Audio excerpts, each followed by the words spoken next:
I vow to embrace my division and unit placements without question. At the crack of dawn, the Academy guardians and trainees gathered in the courtyard. YAHSHI spotted a mysterious box resting by Commander Roz's boots. Please know that if we could accept all 6 of you into the second half of the program, we would do so in a heartbeat. But Emperor Vakoi's orders restrict us to 5. For the final filtration, you will each wear one of these. Commander Roz leaned over, opening the box and retrieving a belt from inside. Dangling from the strip of leather were 3 dove feathers, spaced evenly apart from each other.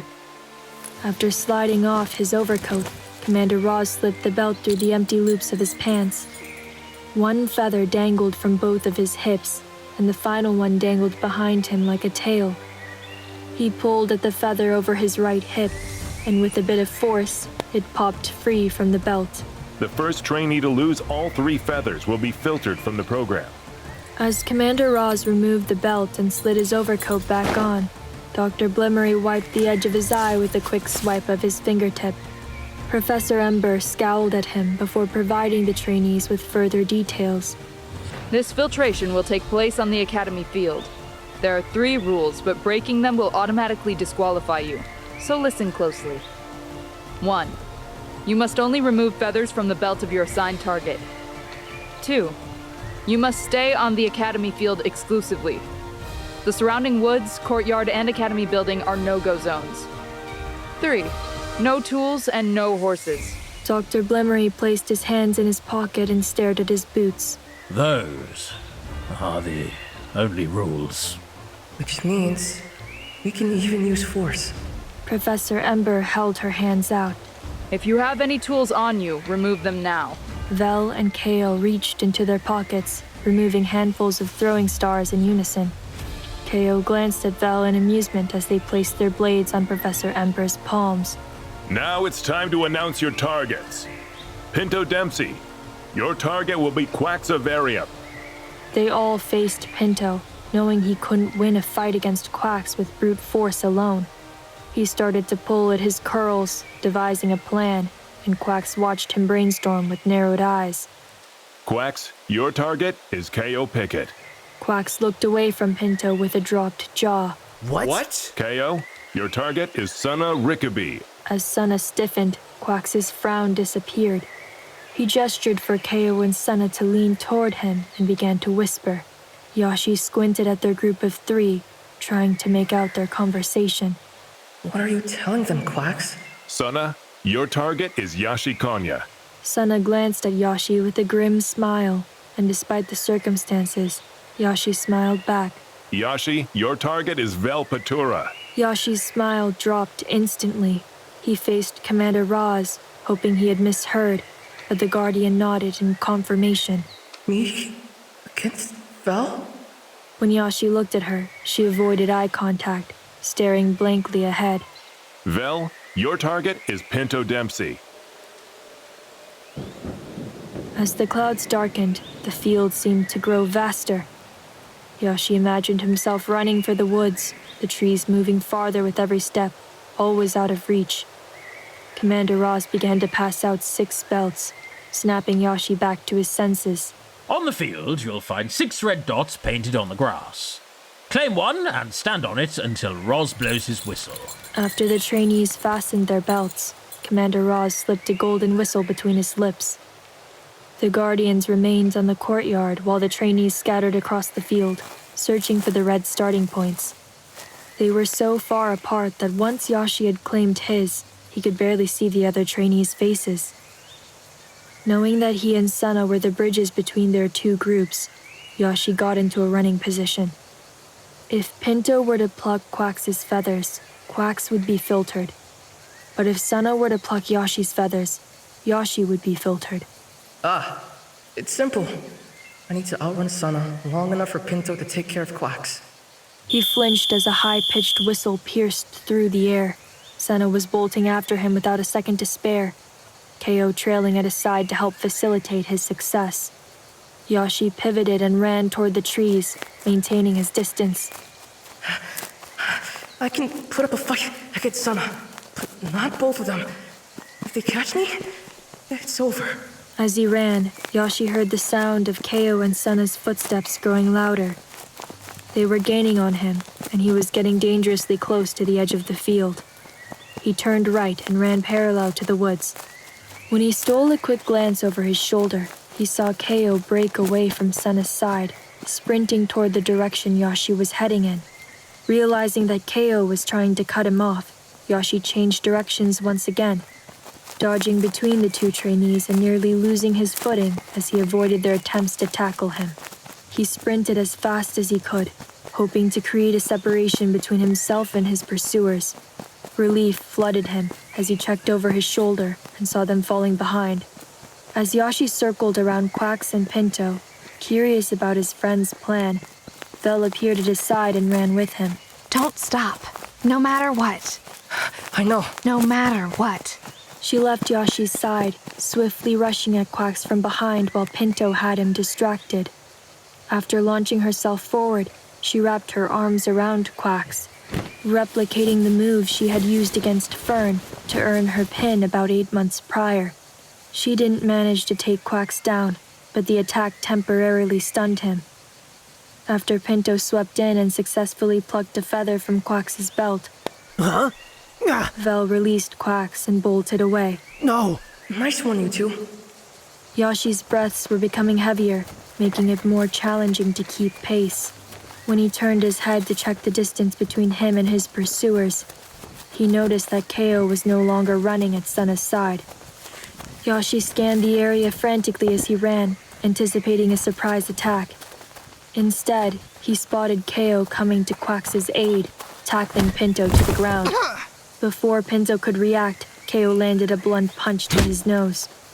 YAHSHI slowed to a stop as KEIYO punched Pinto again. Only VELL could pluck Pinto's feathers, but nothing was stopping KEIYO from attacking him to buy QUAX more time.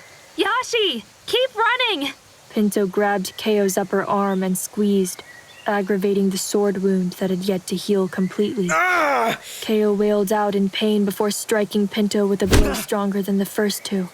Pinto lost his grip on KEIYO's arm, and YAHSHI glanced back at SUNNA, trying to decide if he had enough time to intervene. YAHSHI, go! She rushed after KEIYO, but QUAX grabbed her from behind, locking her in a chokehold. As VELL began to choke for air, KEIYO struck Pinto again. YAHSHI's focus flew back and forth between the two fights. I have to do something. Without escaping from KEIYO's grip, Pinto wouldn't be able to pluck QUAX's 2 remaining feathers.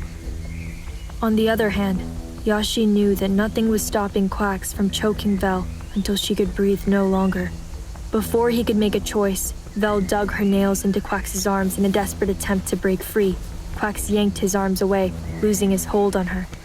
After a few stifled breaths, she ran after Pinto in an effort to free him. A light popping noise caught YAHSHI's attention. He turned to find SUNNA standing next to him, feather in hand. YAHSHI stumbled away. He briefly glanced down at his hips to find one of his feathers missing. I'm sorry, YAHSHI. We all know it's either you or QUAX. YAHSHI lunged at him with a left jab, but SUNNA dodged it and countered with a punch of his own. YAHSHI ducked, and as he ran past his tracer, he felt a finger skim one of his remaining feathers. Fighting is too risky. Instead of turning to face SUNNA with another attack, he bolted away. I need to keep running. SUNNA's footsteps were trailing close behind YAHSHI, and he felt his stamina waning. Luckily, so was SUNNA's, and when he looked over his shoulder after circling the massive field, he saw SUNNA doubled over, panting with his hands on his knees. YAHSHI halted, grateful for the opportunity to catch his breath as well. As he wiped the sweat from his forehead, he turned his attention back to the other 4. VELL had managed to distract KEIYO, creating an opening for Pinto to take on QUAX. However, Pinto's attempts to pluck QUAX's feathers seemed futile without more assistance. QUAX took an offensive approach, using violent moves to defend his feathers, and Pinto was already weakened from KEIYO's earlier attacks. YAHSHI ran toward them, deciding to help Pinto while SUNNA was still resting. He had almost arrived when QUAX delivered a crushing blow to Pinto's face, causing him to stumble back and nearly lose his balance. Pinto! QUAX, sensing victory, charged forward to finish him off. But just as QUAX was about to land another blow, Pinto grinned, dropping his act. He ducked under QUAX's attack, slipping past him and plucking another feather from his belt. QUAX's cheeks turned bright red. He pivoted on his heel, keeping a watchful eye on Pinto as he shielded the final feather that dangled from the back of his belt. YAHSHI finally arrived at Pinto's side to offer support, and as he and QUAX locked eyes, QUAX froze in the realization that he would need to take on both of them with just one feather left. His face morphed into a mask of fear, one YAHSHI hadn't seen him wear since the incident nearly 3 years ago. With a shake of his head, QUAX swerved around Pinto and fled from the scene, making a beeline toward the other group. VELL had KEIYO fully distracted, leaving QUAX with an easy opening to snatch one of KEIYO's feathers as he darted past. The sky crackled as a bolt of lightning split the air, signaling the imminent arrival of a storm. QUAX had grown tired of waiting for SUNNA to pluck YAHSHI's feathers in order to win. He had chosen to take fate into his own hands, and in doing so, he had changed the game. VELL backed away from QUAX and KEIYO with a dropped jaw, and Pinto chuckled in disbelief. As YAHSHI processed QUAX's betrayal, 2 hands struck his back. YAHSHI's feet slipped out from under him, and he fell forward, his chin striking the dirt. He heard the popping sound of SUNNA plucking a feather behind him. Damn it! YAHSHI rolled onto his side, locking his last feather between his right hip and the ground. He nailed himself down, resisting SUNNA's attempts to turn him over and get him filtered. He heard Pinto and VELL shouting in the distance, but he could do nothing to help. Another set of footsteps approached. YAHSHI gritted his teeth, preparing to have to resist 2 boys instead of 1. But to his surprise, SUNNA cried out in pain and stumbled away. YAHSHI looked up to see KEIYO in a fighting stance, facing SUNNA. Leave YAHSHI alone. KEIYO? Why? QUAX plucked my feather. I won't let him win. What's your plan then, huh? Pinto's down. Down? YAHSHI hopped to his feet and spotted Pinto lying still on the ground in the distance, VELL kneeling at his side. Raindrops began to fall as YAHSHI ran toward them. He crossed paths with QUAX on his way there, who was still in pursuit of KEIYO's feathers. When he spotted blood on QUAX's knuckles, he came to a rapid stop and looked over his shoulder. QUAX! What the hell did you do? QUAX ignored him, continuing to run, and YAHSHI gulped before sprinting to Pinto and VELL. He kneeled by VELL's side and looked down at Pinto's battered body. Blood gushed from his crooked nose, running down his cheek and staining the grass in scarlet.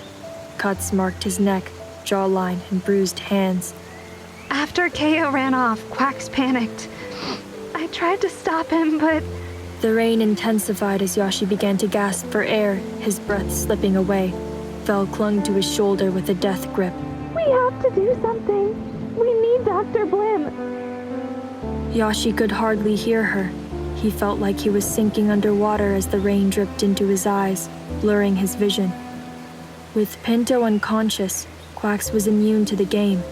KEIYO would have to defend his last 2 feathers from QUAX, freeing SUNNA to pursue YAHSHI, who only had 1 left. YAHSHI was the closest to getting filtered. Unless... He resurfaced. VELL was pulling at Pinto's arms. YAHSHI, help me carry him. He looked down at the feather by her side, completely unguarded. VELL meant everything to him. He wanted her to succeed as much as he wanted himself to succeed. But would he really choose to save her spot in the program, at the cost of his own? If he were to return to Citra, what would he do with himself then? What kind of career path would he possibly pursue? How would he honor his mother's memory? What would be the point of everything he'd worked for in the program? His time, energy, effort, and pain would all be a waste if he lost today. But he didn't have to lose. YAHSHI grabbed the soft feather attached to VELL's belt, and with a quick tug, it popped free. He gulped as VELL looked back at him. her eyes widening at the sight of the feather in his hands. QUAX nearly killed him, and your first move is to pluck my feather? I didn't have a choice. YAHSHI dropped her feather, and it fluttered to the grass. I could easily get filtered. My mother's life is on the line. YAHSHI's eyes watered. I understand that. Your mother's dead. What could you possibly understand? I'm sorry, YAHSHI glanced at another one of her feathers. but I need this too. Before he could make his next move, VELL turned and plucked a feather from Pinto's belt. Tears streamed down her face as footsteps approached from behind them. He looked over his shoulder to see SUNNA looming over him, but his eyes were on Pinto, not on YAHSHI's last feather. YAHSHI? VELL? What happened? VELL was gripping another one of Pinto's feathers when she looked up at SUNNA, her eyes red. One more move from SUNNA, and YAHSHI wouldn't hesitate to take another one of VELL's feathers. One more move from YAHSHI, and VELL wouldn't hesitate to take Pinto's. What kind of madness is this? SUNNA took a step back, shaking his head. I should have left this place a long time ago. Thunder roared as SUNNA plucked his own feathers, filtering himself from the program.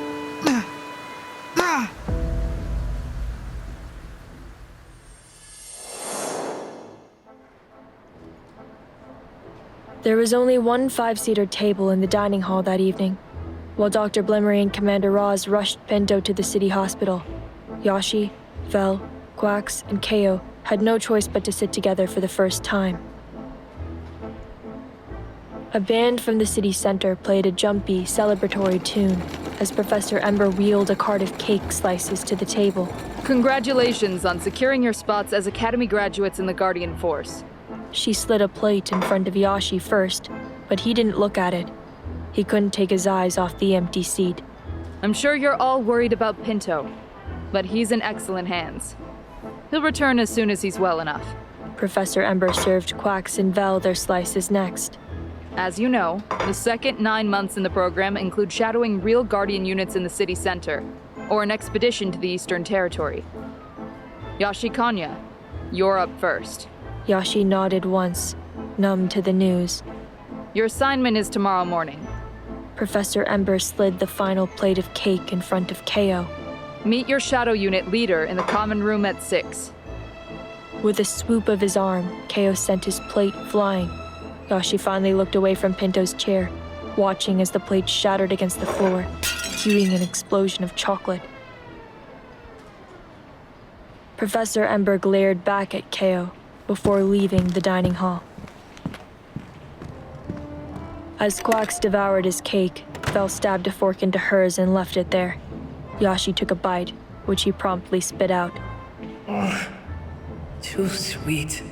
He set his fork down, closed his eyes, and focused on each instrument, one at a time. When he reached the violin, he convinced himself that the long notes were distant screams. Is this what winning feels like?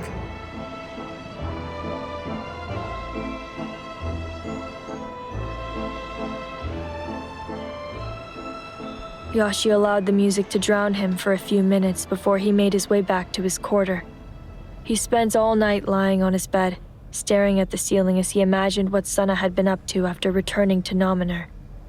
In one scenario, SUNNA's family hugged him and cried and cooked his favorite meals. He told them marvelous stories over dinner, and they laughed until they lost their voices. In a second scenario, SUNNA returned home regretting his choice to filter himself. His family scolded him for getting so close to success and pouring it all down the drain. YAHSHI chose to believe the second, for his own sake. When the sleepiness finally caught up to him, it was nearly 6, and he no longer had time to rest. He changed into a fresh uniform before making his way to the common room, where his shadow unit leader stood by the door, waiting. She turned to face him, and YAHSHI froze at the sight of AVARIUM. Hi, YAHSHI. Congratulations on making the final 5.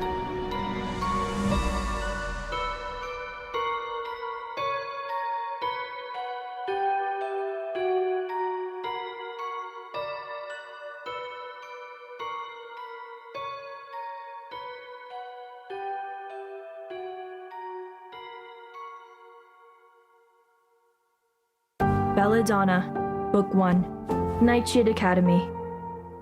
Written and narrated by Mel Torrefranca. Produced by Mel Torrefranca and Wilson Hensley. Edited and mastered by Juan Pablo Diaz. How did we get here? Something went wrong. We worked hard for this life that we don't want at all. Cover art by Mad Studio. Score by Gita Puspita Asri. Theme song composed and produced by James Sinclair-Stott. Starring Jason Brown, Anthony Andreas Echeverri, Philip Kryanov, Melissa White, Alex Bowie, Patrick Vierzba, Julia Ristow, David John Bors, Connor Blunck, Kody Kiehl, Ellie Chua, Ben Autry, Walter Mack. If it's really true that the sky weeps with us, if it's really true that heroes live in stars. Featuring the voices of Gwyneth Evans, Jeff Rosenau, Lucas Hensley, Levi Titus, Angie Eggers, Willem Degar, Allison Prophet, Maria Palmo. Nightshade Academy is produced in association with Lost Island Press. If it's really true, if it's really true, if it's really true, if it's really true.